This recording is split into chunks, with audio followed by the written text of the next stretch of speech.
E aí, pessoal, estamos retornando agora. Vamos para a última parte do livro, né, que é o capítulo 4. Mas antes disso, eu fiquei devendo para vocês mostrar um vídeo de que, de fato, o bilhar de Bunimowit existe aquela caoticidade que eu disse que era satisfeita, certo? Então, deixa eu colocar o vídeo aqui, ó. Nesse vídeo, vamos lá. Mais uma vez, esse vídeo ele vai ter como se fosse um retângulo vermelho, em que o retângulo vermelho é formado por vários pontos. Cada um dos pontos é como se fosse uma partícula e ela realiza a trajetória dela independente das outras. Então, não há colisão entre essas trajetórias, essas partículas, apenas das partículas com a borda da mesa, tá bom? Então, ó, observem que inicialmente elas começam bem próximas e aí elas vão batendo, ó, e aos poucos elas já vão se espalhando e depois de uma certa quantidade de batidas, ó, elas começam a ficar muito indistinguíveis, muito distinguíveis entre si e começam a se espalhar na mesa de modo independente e caótico. Deixa eu colocar aqui mais uma vez. Tá vendo? Elas começam juntas, aí elas vão batendo. No caso do círculo, elas nunca se espalhavam, elas sempre ficavam juntas, mas aqui, ó, e isso é o indício de causa, elas estão se espalhando, tá? Então, de fato, a gente tem esse comportamento que eu disse para vocês que era um comportamento de sensibilidade às condições iniciais, tá bom? Maravilha. Deixa eu retornar aqui agora para o meu tablet. E aí, a gente vai começar a discutir o capítulo 4 que trata de fractais. O capítulo 4 ele trata de fractais, tá? Esse assunto, pessoal, ele é um assunto super novo. De fato, essa palavra fractal, ela foi apenas criada na década de 70. Em 1970, um físico matemático, Benoit Mandelbrot,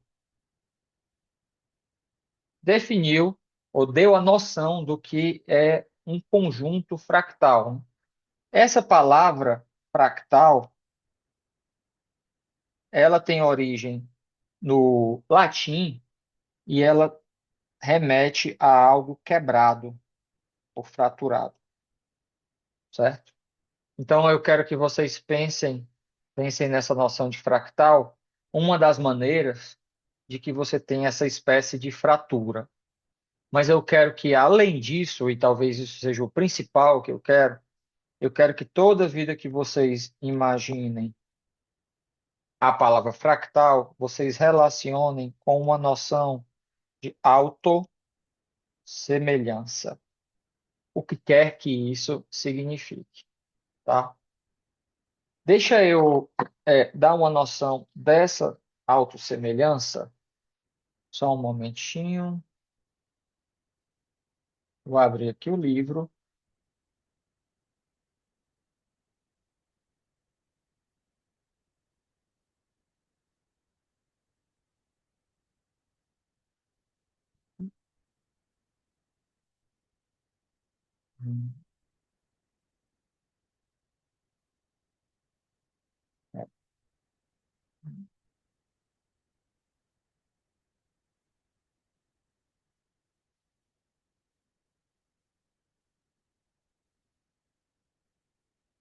Ah, estou sem acesso do livro agora. Então, o que que eu vou fazer? Eu vou pedir para vocês abrirem o livro na página, na página 98, certo?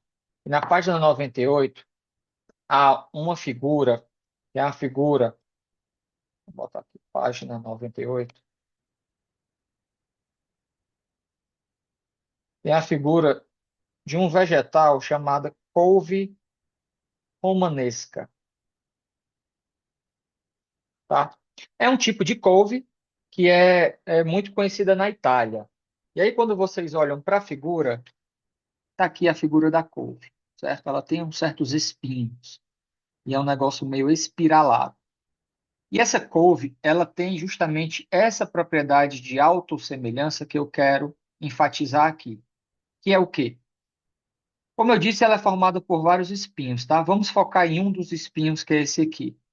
Então, focando em um desses espinhos, ó, e eu marquei, tá marcadinho aqui de vermelho. Quando você dá um zoom nele, tá aqui o espinho, que também é formado por espinhos menores, e o formato que faz esse espinho é muito parecido com o formato que fazia a couve original, certo? Então, isso aqui dá uma espécie de noção de que se a gente der um zoom nesse espinho, a gente vai, de certa forma, recuperar a figura original.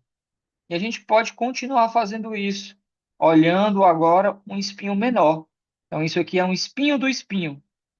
E dando zoom, e aqui já não dá para ver direito, mas se o nosso microscópio fosse bom o suficiente, a gente ia ver que dentro do espinho, a gente está novamente vendo uma figura que é muito parecida com a original, certo? Então, essa noção de autossemelhança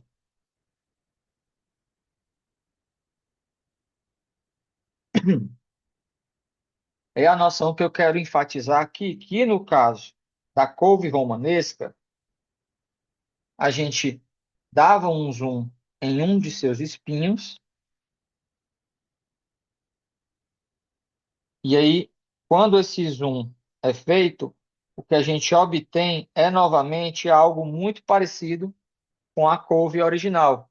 Ou seja, dentro daqui deveria ter outro espinhozinho aqui, de modo que quando eu dou o zoom, eu reobtenho a figura original. Mas eu posso fazer a mesma coisa dando um zoom agora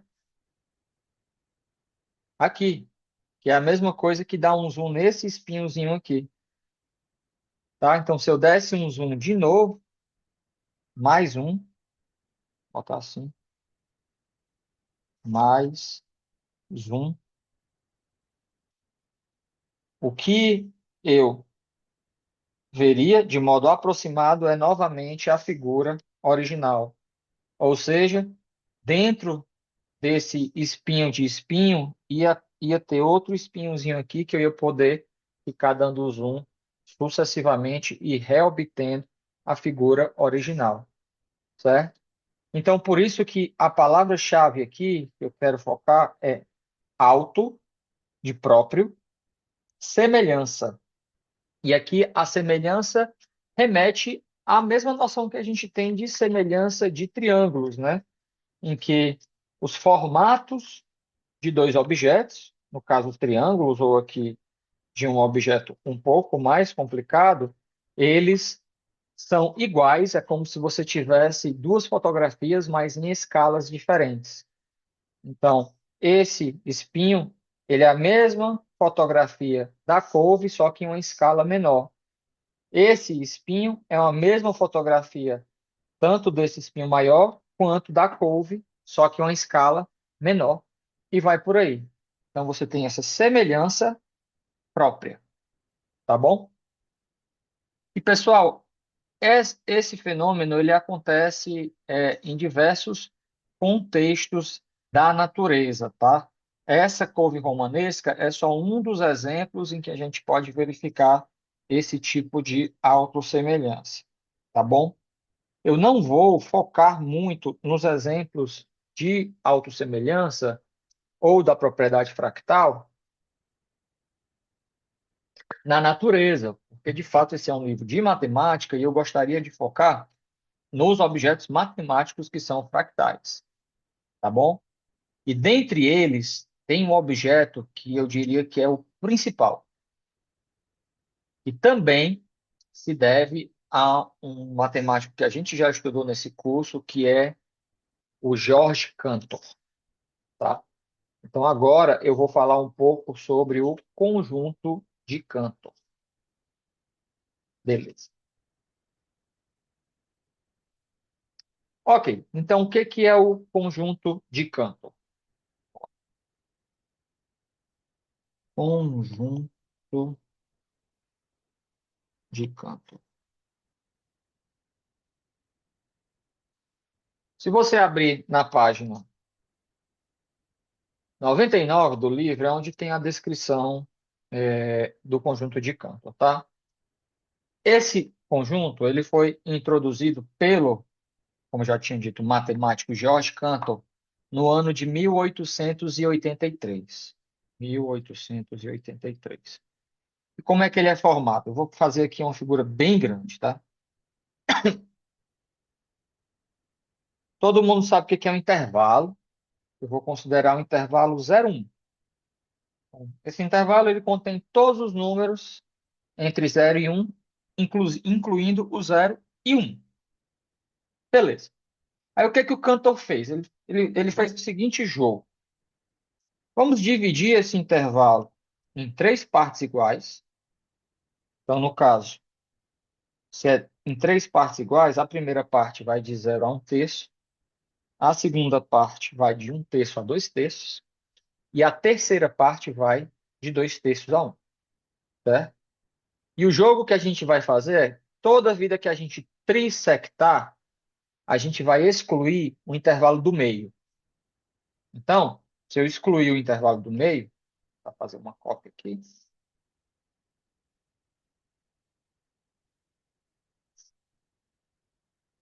se eu excluir o intervalo do meio, então o que que vai sobrar para mim?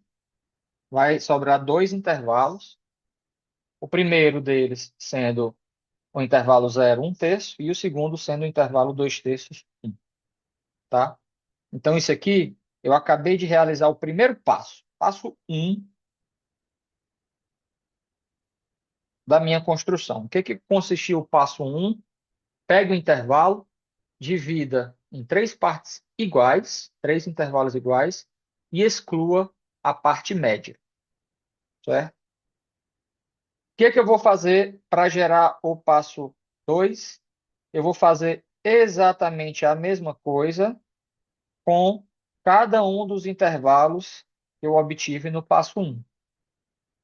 Então, eu vou pegar esse intervalinho aqui, vou usar outra cor, de 0 a 1 terço, e vou dividir ele em três partes iguais. De 0 a 1 nono, de 1 nono a 2 nonos, e de 2 nonos a 1 terço. E aí eu vou excluir o cara do meio. E eu vou fazer a mesma coisa com esse intervalo aqui da direita. Vai ser 2 terços a 7 nonos, 7 nonos a 8 nonos, 8 nonos a 1. Tá? Então, dividir, falta excluir, né? Deixa eu copiar aqui para excluir.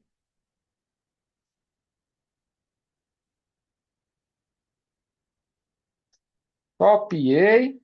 Agora eu vou excluir. Então, apago isso aqui, isso aqui. Certo? Então, isso foi o passo 2.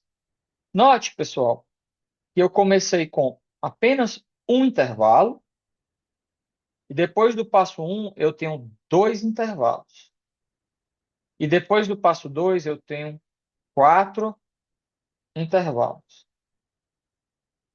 E depois do passo 3, como é que vai acontecer o passo 3 aqui? Vamos fazer mais um passo.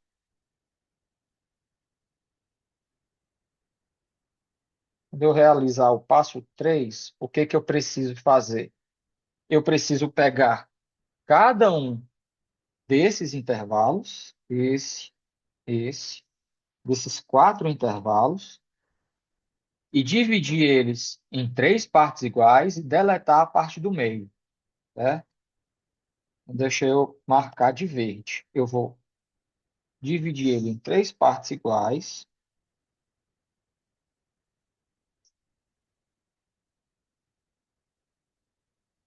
e vou deletar a parte do meio. Vou deletar agora. Para deletar, deixa eu dar um zoom. Nesse cara aqui, eu dividi em três partes iguais, vou deletar isso do meio, certo? Vai ficar só esses dois. Esse outro aqui, 2 nonos, 1 terço, eu dividi. E agora eu vou deletar parte do meio. Aqui, 2 terços, 7 nonos. Dividi, deletei. Opa, certo? E por fim, esse último aqui, dividi e deletei. E se eu quiser, eu posso dizer quem são cada um desses pontos que eu utilizei aqui para cortar. Mas eu não vou fazer isso porque eu acho que não é muito útil para a nossa construção. O que é útil é observar que,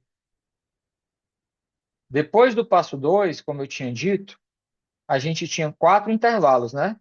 Tinha esse, esse e esse.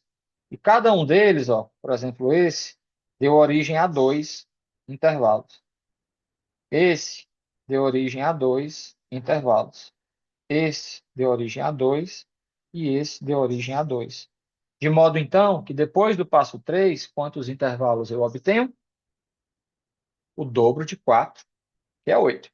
1, 2, 3, 4, 5, 6, 7, 8. Certo? E assim eu realizo passos sucessivamente. Então, eu estou sempre retirando alguma coisa do que me sobra. Alguma coisa me sobra, eu retiro. Sobra, eu retiro. Sobra, eu retiro. Tá?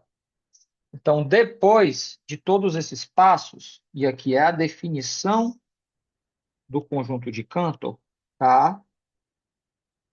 Vou botar conjunto de Cantor,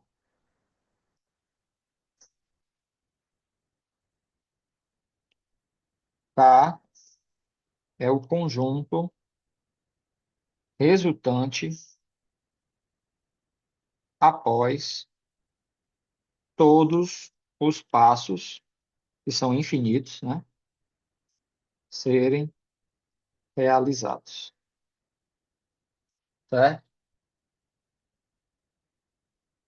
Então, formalmente, se eu começar com o conjunto K0, que é o intervalo 0, 1, e aí depois do passo 1, eu obtiver o conjunto K1, que é a união desses dois intervalos, 0, 1 terço, 2 terços, 1, e depois eu faço isso. E depois do passo N, eu tiver o conjunto Kn, então o conjunto K, como eu tenho que realizar isso infinitas vezes, o conjunto K ele é a interseção de todos os Kn obtidos intermediariamente. Tá? Então, a definição matemática formal, se eu quiser, é essa aqui. Mas a definição intuitiva, que vai ser mais útil para a gente, é de que ele é o que sobra depois a gente retirar as depois a gente realizar todas as retiradas. Tá bom? E aí tem a primeira pergunta que eu tenho é saber se sobra algo. Primeira pergunta. Sobra algo depois de tudo? Ou seja, o que sobra, que é o conjunto K, é um conjunto não vazio? Tá? A gente poderia, eventualmente, estar retirando tudo e no final não sobrar nada. Nesse caso, por essa construção, sim, sobra algo. Por quê? Vamos olhar aqui de novo para a construção. Observe que o 0 e 1, eles nunca são tocados. Eles nunca são retirados. Por quê? Porque eles são extremos do intervalo inicial. E se eu sempre tiro algo do meio, né, é uma terça parte, o 0 nunca vai ser uma terça parte de nada, porque não tem nada à esquerda dele. E o 1 também não, porque não tem nada à direita dele. Então, em todos os passos, você pode ver que o 0 sempre permanece. E a mesma coisa acontece com o 1. O 1 sempre permanece, certo? Então, de fato, essa pergunta aqui, ela é respondida Sim, K é não vazio, certo? Pois eu sei que como nem o zero nem o 1 não são deletados, então eles sobram no final. Então eles pertencem ao que sobra, que é o conjunto K, tá? Opa, peraí. Isso é verdade, mas por que que eu, então, eu não posso fazer isso com um terço, por exemplo? Já que a partir, depois do passo o um terço, ele também é um extremo de um intervalo, né? Assim como o um era no passo zero, antes do, antes do passo um. E de fato é verdade. Um terço, a partir daqui, ele tem o mesmo papel que o um tinha. E quando eu vou fazendo as retiradas desse intervalo aqui, eu só retiro metades, como é? Terças partes. De modo que um terço, então, ele nunca é retirado, porque ele nunca é uma terça parte, já que ele está no canto, na ponta de um dos intervalos, certo? Então, aqui eu retiro isso, o um terço continua. Aqui eu retiro isso, o um terço continua e vai por aí. Então, do mesmo modo, não é apenas o zero e um que sobrevivem, mas de fato o um terço e o dois terços, e mais geralmente qualquer extremo de um intervalo obtido após uma quantidade de passos. Então, um nono também, a partir daqui em diante, ele nunca é retirado, o dois nonos, os sete nonos, o oito nonos, e todos esses pontinhos que eu marquei aqui de cor, esse, eles também pertencem ao conjunto de Cantor K, porque eles eventualmente são extremos de um intervalo em algum passo da construção, e a partir desse momento eles nunca são retirados, pois são apenas retiradas as terças partes dos intervalos. Certo? Então, na verdade, não é apenas o zero e um, mas mais geralmente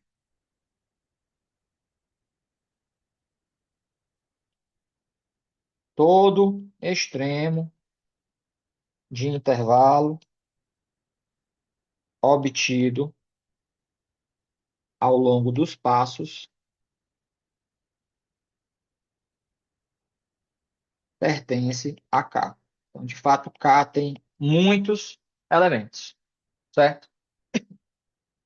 Por outro lado, pessoal, a nossa isso é um pouco contraintuitivo, na verdade, porque a nossa intuição é o quê?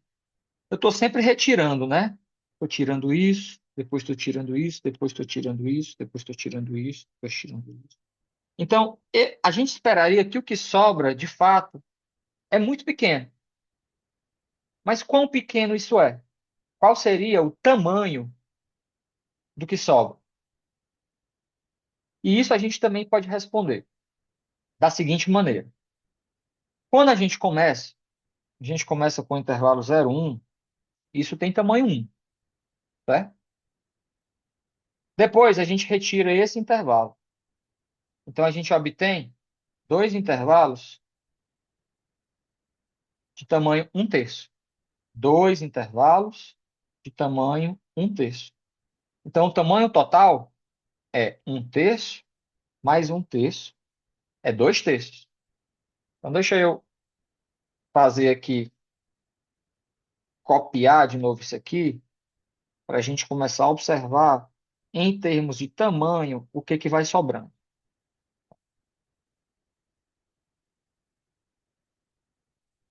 Então, a pergunta aqui é: e o tamanho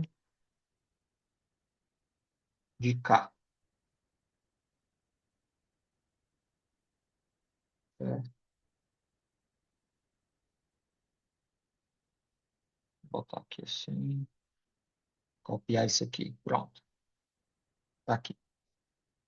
Então, o tamanho que começa, e aqui eu vou utilizar uma cor vermelha,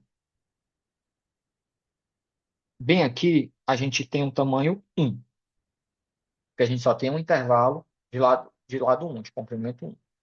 Já aqui, a gente tem um tamanho, a gente tem dois intervalos de tamanho 1 terço, certo?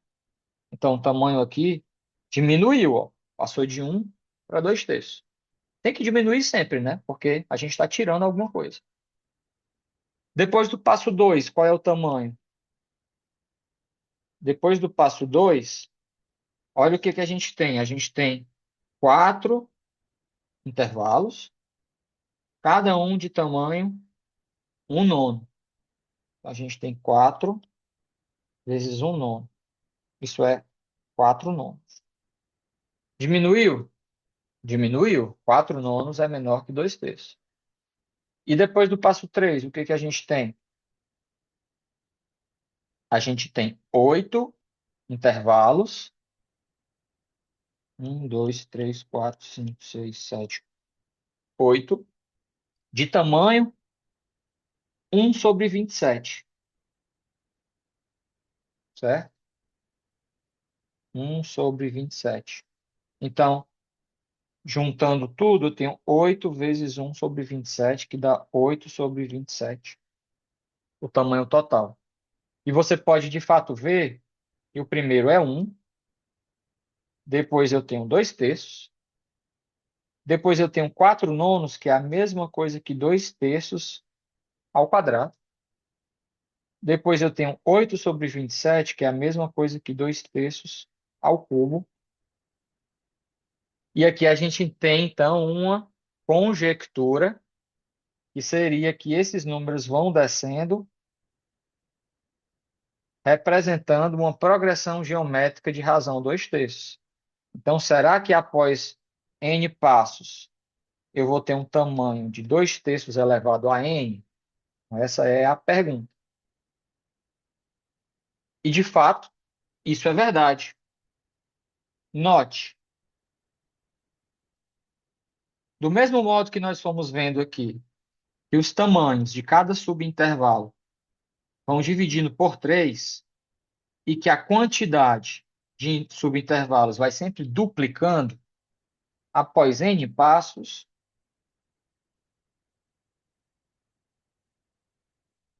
eu tenho uma quantidade de intervalos sempre duplicando, né? Um, 2, 4. Isso segue uma progressão geométrica de razão 2, né? Potências de 2. A quantidade de intervalos vai ser 2 elevado a n. E o tamanho de cada intervalo, eu vi que é um terço, um nono, um sobre 27. Isso dá uma progressão geométrica de razão um terço. Então, isso é um sobre 3 elevado a n. Cada intervalinho, depois de n passos, vai ter tamanho um sobre 3 elevado a n, e eu tenho 2 elevado a n deles. De modo, então, que o tamanho após o passo n é o produto. 2 elevado a n vezes um sobre 3 elevado a n. Que é 2 terços. Vou botar aqui. 2 elevado a n vezes um sobre 3 elevado a n, que é 2 terços elevado a n, conforme a gente tinha conjecturado, certo? Assim, os tamanhos intermediários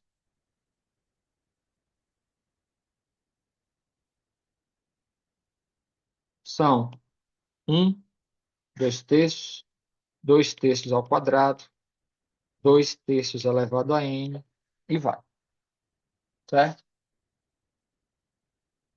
Ora, mas se o k ele é o que você obtém no final, depois de todos os passos, o k tem que ter tamanho menor do que todos esses números. Porque, por exemplo, por que que ele tem tamanho menor que 2 vezes 3 elevado a n? Porque depois do passo n, eu ainda retiro mais intervalos para gerar o k. Então, se isso aqui é o que eu tenho de tamanho no passo n, certamente o tamanho de k é menor do que isso. Então, eu sei que o tamanho de k é menor do que todos esses números, para todo n maior ou igual que zero. Só que a gente viu lá na aula um que quando eu pego os termos de uma progressão geométrica de razão menor do que um, esses termos ficam cada vez mais próximos de zero. De fato, esse número aqui fica cada vez menor, cada vez mais próximo de zero. Então, qual é o único número? Tamanho não pode ser uma coisa negativa. Então, ou é zero ou é positivo. Mas eu sei que esse número tem que ser menor do que todos esses que estão chegando cada vez mais próximos de zero. Então, pessoal, não tem alternativa. O tamanho de K é zero, certo? Então, esse K, que é tipo uma poeirinha, ele é algo que existe, porque ele não é vazio, né? Ele tem elementos, mas ele, ao mesmo tempo, tem tamanho negligível, certo? E isso é super estranho, né? Isso é contraintuitivo. Intuitivo. A gente imagina que coisas que tenham tamanho negligível são vazias, mas isso não é o caso, tá? E mais ainda, esse conjunto, ele aparece em várias áreas. Ele aparece em sistemas dinâmicos, e como eu disse a vocês, a área irmã, teoria ergódica. Ele aparece em geometria, ele aparece em teoria dos números, e aí vai por aí, certo? Então, ele é um objeto que de fato ele parece muito contraintuitivo, mas ele aparece em várias áreas diferentes da matemática. Então isso dá um ar de universalidade a esse objeto, tá? E entender, portanto, propriedades básicas desse objeto são extremamente importantes. A gente, obviamente, não vai conseguir fazer esse estudo profundo, e o livro tampouco faz. Mas o que eu quero mostrar para vocês é uma propriedade super legal, que é o seguinte: o conjunto K tem tamanho zero, né? Então, eu poderia me perguntar e ter alguma ideia do que seja o conjunto K mais K. O que é que significa aqui K mais K? K mais K, eu quero olhar para todos os números que podem ser obtidos como soma de dois elementos de K. Então, K mais K é x mais y, onde tanto o x quanto o y pertencem a K. Por exemplo, se eu tivesse um conjunto X que é 0, 2, 3. X mais x vai ser o conjunto zero mais zero, zero mais 2, zero mais 3, 2 mais 2 mais 2, 4, 2 mais 3, 5 e 3 mais 3, 6. Então, eu gero todas as possíveis somas de dois números do conjunto X, aí eu obtenho esses seis números, certo? 0, 0, 0, 2, 0, 3. Tá, e vai por aí. Então, se o conjunto K tem tamanho zero, a gente espera que K mais K também tenha tamanho zero, né? Mas a gente vai ver que não. Então, a afirmação que pode ser um teorema, uma conjectura, o conjunto K mais K, ele não apenas ele tem tamanho positivo, como ele é um intervalo 0,2, certo? Surpreendente. E como é que a gente prova isso? Então, eu vou fazer uma interpretação geométrica de x mais y. K mais K é o conjunto de todos os números x mais y, né? Como é que eu posso interpretar geometricamente x mais y? Ah, isso aqui vocês sabem, porque vocês estudaram o plano cartesiano, né? Quando eu considero aqui o plano cartesiano, e eu considero um ponto x, y, então a abscissa dele é x e a ordenada dele é y, eu posso identificar o x mais y como uma sombra. Imagine que eu tenho um sol, o sol está bem aqui,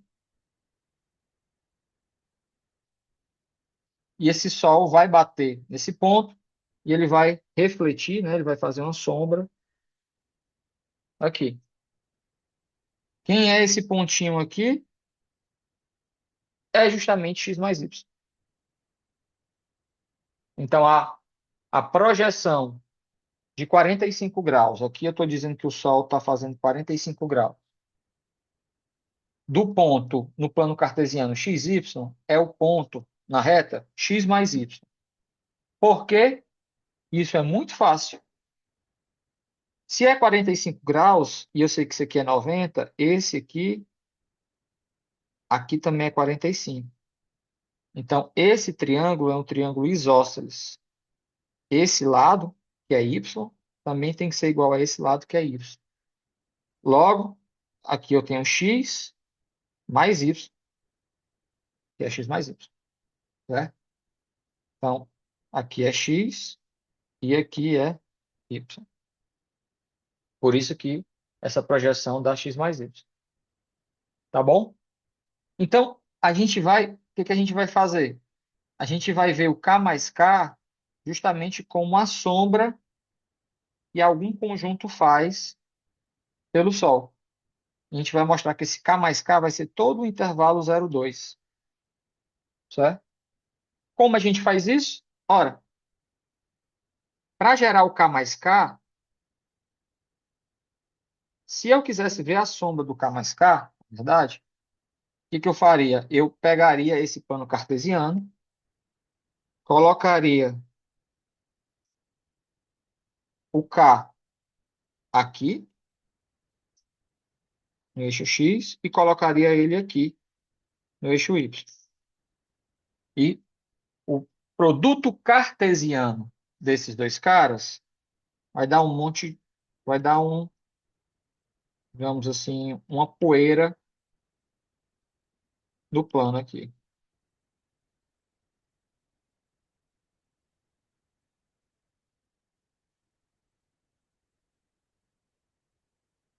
Algo assim. E aí, pessoal, para entender o que que é K mais K, eu posso pegar esse produto cartesiano, como eu fiz anteriormente, botar o Sol aqui e olhar para a projeção, a sombra que o Sol vai causar aqui, certo? E aí a sombra é o que não passa aqui.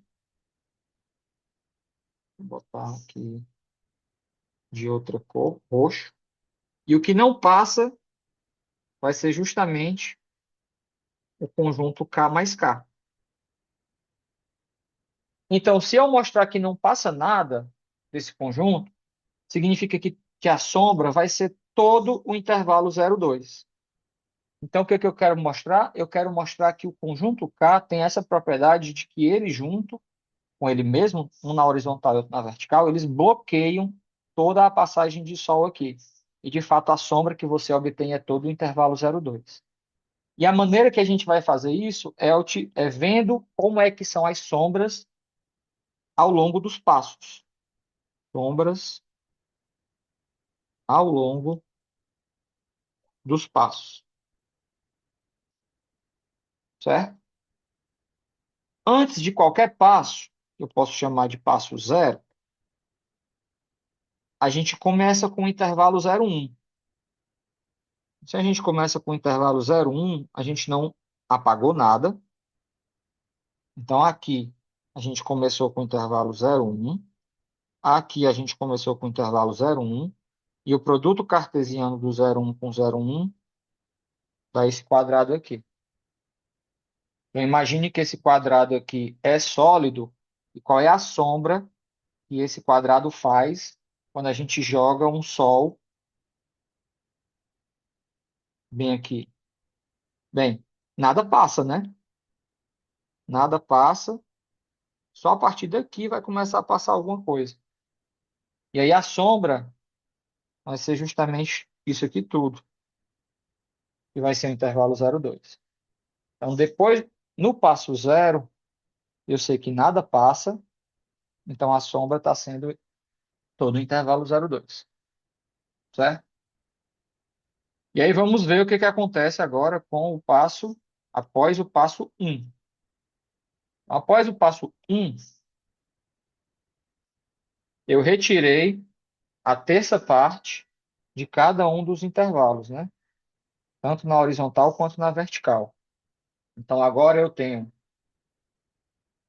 intervalo zero, um terço, dois terços, um, tanto aqui quanto aqui, certo? E aí, quem é o produto cartesiano desses caras? O produto cartesiano vai ser o conjunto de quatro retângulos.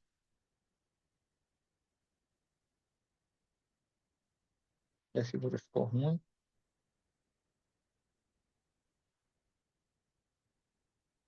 Quatro retângulos assim,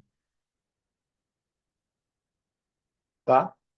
Isso é como se eu pegasse o, o retângulo quadrado original, dividisse ele em nove iguais e mantivesse apenas os do canto. Vou manter esse e esse.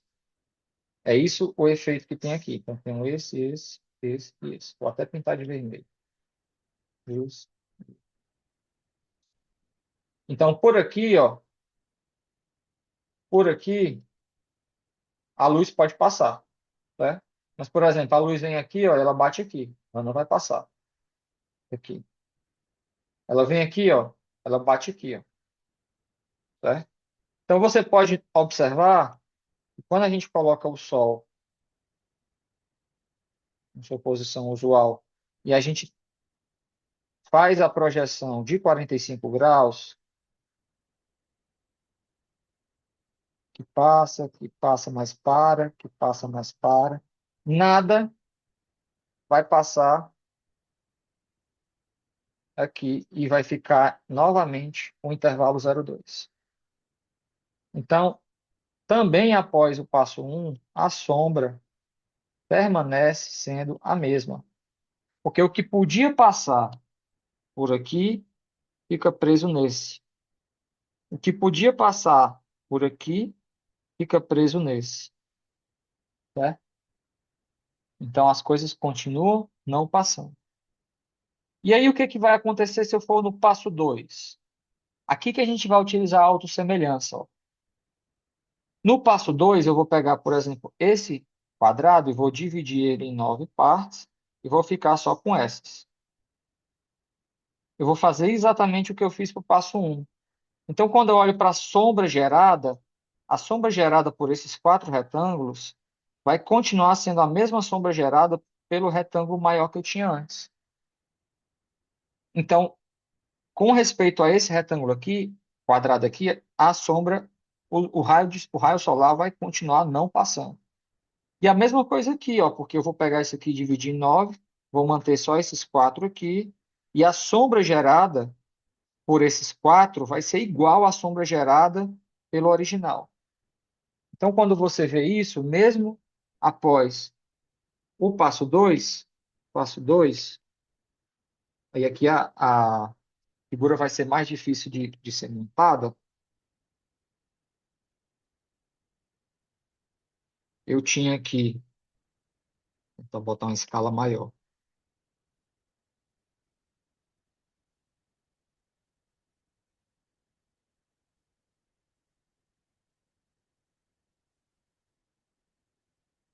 Eu tinha aqui quatro, só que agora eu não vou manter mais eles, eu vou manter apenas esses, ó. Vou dividir cada quadrado anterior em 9, ficar apenas com os dos cantos.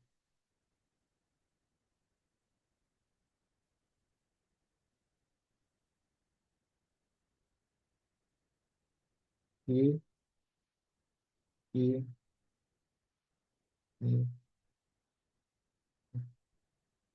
e, e aqui, certo?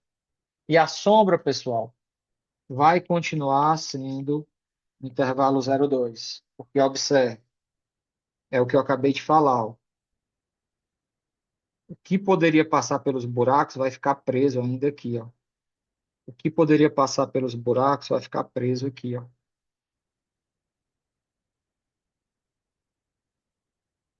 Aqui é a mesma coisa, ó.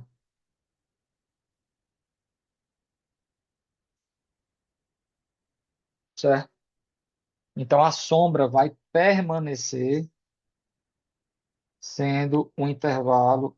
0,2. Então, a cada passo, a sombra, que é a projeção do conjunto obtido após o passo n, com ele mesmo, né, do produto cartesiano dele com ele mesmo, vai continuar sendo o intervalo 0,2. Como isso ocorre em todo passo, segue que a projeção é sempre igual ao intervalo 0,2, mas a gente já viu que a projeção é a mesma coisa que o conjunto K somado com ele mesmo. Então a gente chega à conclusão de que K mais K é 0,2. Ou seja, eu comecei com um conjunto de tamanho zero, e aí quando eu realizo todas as possíveis somas de elementos desse conjunto com ele mesmo, eu obtenho algo de tamanho 2, o que é totalmente contra-intuitivo, certo? Então, pessoal, se vocês entenderem esse exemplo, eu já estou feliz na parte de fractal, capítulo de fractal, porque esse de fato é o exemplo mais importante, tá? Mas existem outros. Por exemplo, eu posso pegar outros exemplos aqui, outros exemplos de fractais, que a gente vai explorar justamente essa autossimilaridade. O primeiro dele é chamado de triângulo de Sierpinski. E eu faço uma coisa parecida com o que eu fiz com o conjunto de Cantor, mas dentro de um triângulo. Eu vou considerar aqui um triângulo. Vamos considerar ele equilátero. Embora a figura não esteja aparecendo, eu vou dizer que ele é equilátero. Peraí, tá feio. E, e aqui. Tá? O que consiste fazer o passo um aqui? Eu vou retirar de novo um pedaço do triângulo. Como é que eu vou fazer essa retirada? Eu vou dividir o triângulo em quatro triângulos iguais e eu vou retirar o triângulo do meio, certo? Então agora eu fico no passo um, eu vou ficar só com três triângulos. Cada um deles de lado metade do original. Tá aqui. Vou botar de vermelho. Aqui só.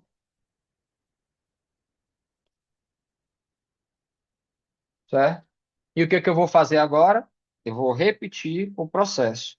Então eu vou dividir cada um desses triângulos menores em quatro e excluir os do meio. Então, depois do passo 2, vamos lá, eu dividi aqui, agora eu divido aqui, e o que sobra, vou marcar assim, é esse, esse, esse, esse, esse, esse, esse e esse. E aí, como é que eu realizo o passo 4? Mesma coisa, eu vou dividir cada um desses triângulos em quatro triângulos menores congruentes entre si. E aí, vou retirar o do meio. E aqui a figura já começa a ser difícil de ser desenhada, né? Então, deixa eu ver se eu consigo.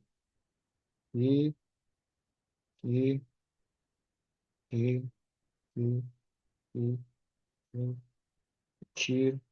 É o que eu vou retirar. Pronto. E sobrou? Sobrou isso, isso. São vários triângulos que sobraram, né?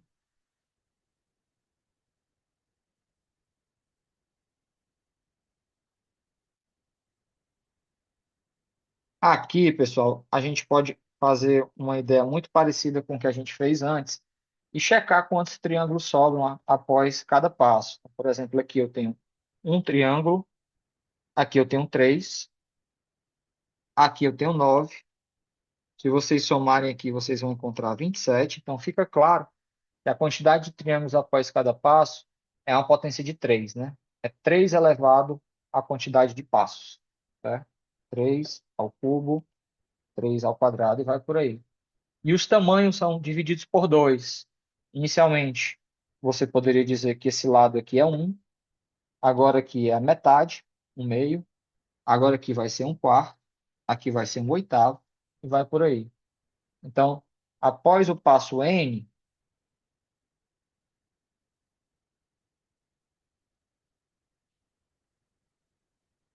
você vai ter 3 elevado a n triângulos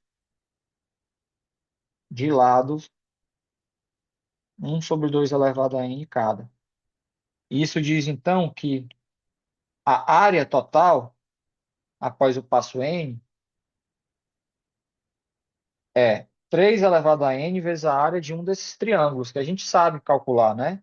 É raiz de 3/4 vezes o lado ao quadrado. Vou botar um pouco mais para cima.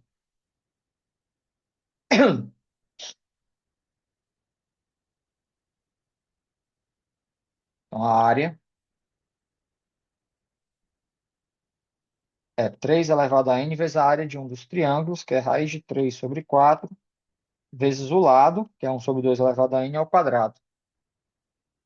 E isso é a mesma coisa que raiz de 3/4, 3/4 elevado a n. Olha aqui de novo o que está aparecendo elevado a n. Um número menor do que 1. Se esse número é menor do que 1, isso forma uma PG de razão menor do que 1, que a gente sabe que os números ficam cada vez mais próximos de zero.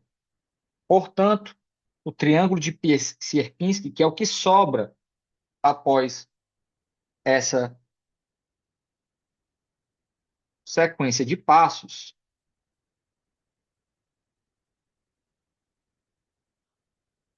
e é o que sobra após todos os passos, possui área zero, certo? O livro tem uma figura do triângulo de Sierpinski. Eu não tenho capacidade de desenhar, né? Mas aqui, certo? Obviamente, isso é uma aproximação, porque para você gerar ele, você tem que fazer esse processo uma quantidade infinita de vezes, tá bom? E a gente não consegue fazer isso, tá? Então, esse é um segundo exemplo que mostra que... Ah, e outra coisa, mostrem também, como exercício, que esse triângulo de Sierpinski, ele não é um conjunto vazio. É a mesma argumentação, ó. Esses vértices aqui, eles nunca são retirados, né? Assim como nem esses. Então, tudo que você encontra intermediariamente como vértice de um triângulo, em algum passo, ele nunca é retirado, porque você sempre retira uma parte média dos triângulos. Então, de fato, o que sobra, sobra algo. É um conjunto não vazio, tá? Então, esse foi um segundo exemplo, né? Que é o triângulo de Sierpinski. Deixa eu falar mais uma aqui, que é o floco de Koch. Floco de Koch. O que é o floco de Koch? O floco de Koch, ele está descrito na seção 4.3.2. Ele é um pouco diferente de como a gente gerou até agora, porque até agora a gente estava sempre retirando coisas. Agora a gente vai fazer só modificações. Então, o que a gente vai fazer? A gente vai começar com um triângulo equilátero, mas a gente vai considerar só os vértices, só os lados, certo? Só o arame, só a parte de fora, perímetro. E aí eu vou fazer o quê? Eu gosto de dividir por 3, né? Então eu vou pegar e vou dividir cada lado por 3. E aí eu não vou diretamente deletar esses caras, mas eu vou fazer o seguinte, eu vou trocar eles por dois segmentos de mesmo comprimento para fora, formando um triângulo equilátero aqui, ó. Então eu tiro isso, de fato, mas eu reponho isso por dois segmentos aqui. Eu tiro isso, eu reponho por dois segmentos aqui, formando um triângulo equilátero. Eu tiro isso e eu reponho, ponho por dois segmentos aqui, formando um triângulo equilátero, certo? Então, para dar uma noção mais clara, eu vou mostrar os triângulos equiláteros que vão ser formados. Pronto. Então, após o passo um, eu vou ter uma figura que é mais ou menos assim, ó. Tipo uma estrela de Davi, né? Tá aqui, certo? Eu retirei isso, eu retirei isso, eu retirei isso, essas partes, e rebati para fora triângulos equiláteros menores. O que que eu faço no passo 2? A mesma coisa com cada um desses lados. Então, ó, eu vou dividir isso aqui, cada um deles, em três partes iguais, e aí eu vou montar triângulos equiláteros para fora,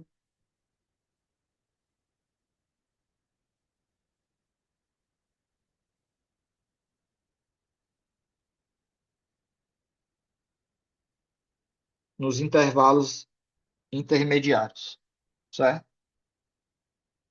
A figura que vai ficar,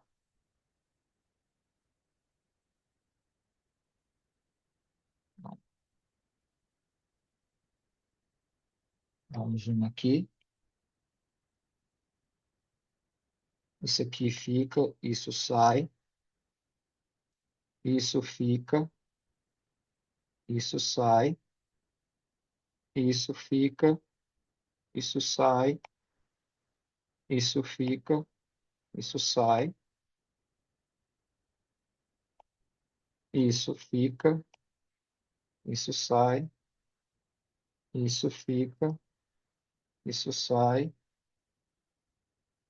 isso fica, isso sai, isso fica, isso sai, isso fica, isso sai, isso aqui fica, isso aqui sai, tá quase, isso fica, isso sai, e isso fica, isso sai, tá? E aí tá a razão do nome, né? Tá parecendo uma espécie de um floco de neve, né? Só que não é neve, porque não foi neve quem criou, foi Koch. Então, por isso que é chamado de floco de Koch, certo? O que que eu vou fazer a partir de agora? A mesma coisa com cada um desses, não sei quantos lados eu vou ter agora. Cada um desses lados eu vou dividir em três, vou tirar a parte do meio, só que eu vou rebater para fora um triângulo equilátero, certo? E aí a figura vai ficar assim. Passo 3, ó. E aí, o floco é o que você obtém após realizar infinitos passos. Tá aqui, ó. No livro vai ficar alguma coisa assim, certo? Então, essa figura tem também uma propriedade de autossimilaridade, só que como a gente já começou com algo que tem área zero, né? Porque são três segmentos, o que sobra no final também vai ter área zero. Mas o que é interessante notar, e aqui eu não vou fazer, eu vou só enunciar, o tamanho do floco de Koch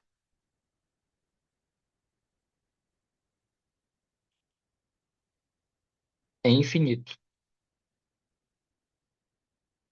E por quê que é o tamanho? Porque a gente vê que a gente está adicionando lados, né? A gente tira um lado de um terço, mas a gente coloca dois terços, ó. Então, no apurado, o saldo é de um terço. Então, a gente sempre está colocando mais coisa. Então, os perímetros, que é o que eu quero chamar de tamanho aqui, eles estão aumentando. Eles aumentam convergindo para infinito, certo? Embora eu não tenha dito que esse conceito de convergir, existe uma noção, é dizer que ao longo dos passos, esses comprimentos eles ficam maiores do que qualquer número que você imaginar, tá bom?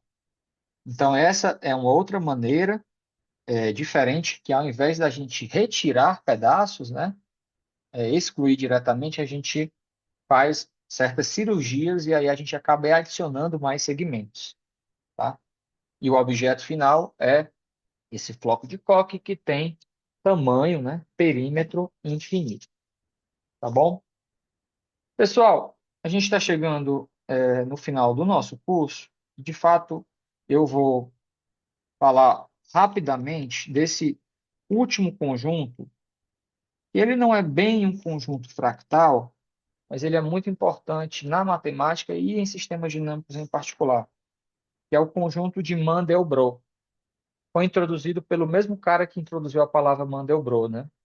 É o Benoit Mandelbrot. E ele tem a ver com... A gente falou um pouco sobre aquela família quadrática, né? Que era a vezes x vezes um menos x. É um polinômio, que é uma equação de segundo grau. Quando a gente pode reescrever essa equação de segundo grau, utilizando algumas ferramentas matemáticas próprias, e trocar essa equação de segundo grau por algo que é assim, ó, Z2 mais C, onde C é fixo, tá? E há um particular interesse quando esse C, ele pode ser, além de um número real, ele também pode ser um número complexo. O número complexo é aquele que tem uma parte real, uma parte imaginária e tudo. A gente pode representar ele como um par ordenado e vai por aí. Então, eu assumo que vocês sabem disso, tá? Então, na verdade, a gente não tem apenas uma transformação, mas a gente tem para cada C, a gente tem uma transformação FC, certo? E aí, o que que acontece quando eu pego essa transformação e começo a aplicar ela no zero? Por exemplo, se eu pego o zero, eu aplico FC nele. Então, FC do zero vai ser zero ao quadrado mais C, vai ser C. Depois, se eu aplicar de novo, FC de C, vai ser C ao quadrado mais C. Depois, se eu aplicar de novo, FC de C ao quadrado mais C. Aí já fica difícil de ver, né? C ao quadrado mais C ao quadrado mais C. E aí eu posso fazer isso e aplicar quantas vezes eu quiser, certo? E eu vou olhando para esses números. Como C é um número complexo, esses números são todos números complexos. E eu sei que número complexo ele está aqui no plano cartesiano. Então, por exemplo, inicialmente eu comecei com 0, aí eu pulei para o C. Estou fazendo o que a gente faz em sistemas dinâmicos, né? Que é iterar. Depois eu não sei mais nem onde é que está o C quadrado mais C, que é aqui. Depois eu tenho C quadrado mais C ao quadrado mais C, e vai por aí. Então, tentar entender o comportamento desses iterados de zero é uma tarefa difícil, tá? E aí, o conjunto de Mandelbrot, ele é definido, a definição, o conjunto de Mandelbrot, ele é definido, eu não dei nenhum nome para ele no livro, então não vou dar aqui também, mas ele é o conjunto de todos os Cs, e quando você faz essa iteração do zero, essa sequência ela não está ficando muito longe no infinito. Então, é quando essa sequência não explode para o infinito, certo? Você poderia ter números no plano, né? Pontos no plano que estão indo para o infinito, e se essa sequência não está indo para o infinito, é o que eu digo que isso é um C bom.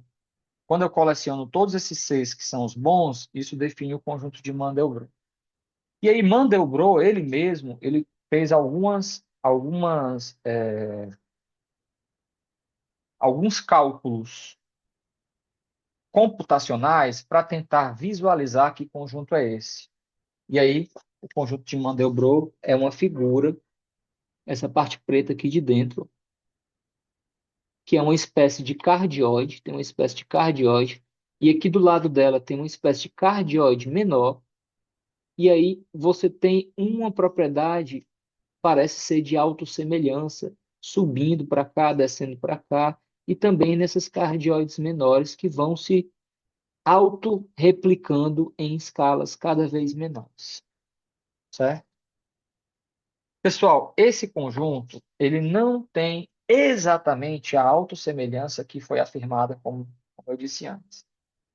Mas ele tem tantas propriedades dinâmicas interessantes que, desde quando ele foi introduzido, acredito que na década de 70 também, 60 e 70, ele vem sendo extensivamente estudado e compreendido. E mesmo assim, entender a fina estrutura dele ainda é um dos grandes problemas em abertos em sistemas dinâmicos, tá? Então, como esse livro ele tem como objetivo de suscitar a curiosidade de vocês, eu decidi em terminá-lo justamente fornecendo, mostrando para vocês esse objeto sobre o qual muito se sabe e ao mesmo tempo pouco se sabe. Ele vem sendo ano após ano assunto de novas compreensões matemáticas, tá? Então, com isso, a gente finaliza a nossa jornada e a jornada da Alice. Eu espero que vocês tenham aproveitado essas aulas, tá? Se vocês tiverem dúvidas, não hesitem em me contactar por e-mail ou por outros meios de redes sociais. Eu terei o maior prazer em tentar dirimir as dúvidas que vocês porventura têm, tá bom? Então, um grande abraço a todos e continuem aí seguindo as trajetórias, né, caóticas ou não, da nossa Alice. Tchau, tchau, pessoal.